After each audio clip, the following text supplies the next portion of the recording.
everyone, Zach here. Just wanted to talk a little bit about replacing the salt into your system. We're going to talk about what type of salt you should use, how much salt you should put in your machine, how often you should replace salt, and then what you should be looking for inside of your brine tank to make sure everything is good to go. So the type of salt we recommend is going to be the diamond crystals.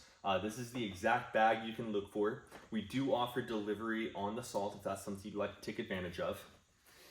We recommend that you add about 1 bag of salt per month.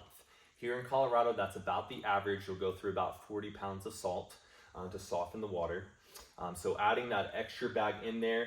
As far as the water level, the most important thing to look for when you're looking in the brine tank is make sure that the water is above the salt. As long as your water is above the salt, you're going to be good.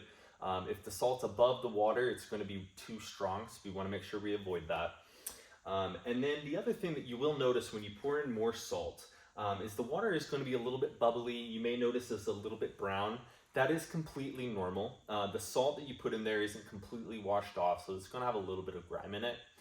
That's why we recommend that you clean out your brine tank every 2 to 3 years. It's going to handle that. But don't worry about any of those bubbles or anything inside. Most of the time, you just want to look in there, make sure the water is above the salt, and as long as it's good, you can go ahead and pop that top back on and then throw a little bit more salt in it in the next month.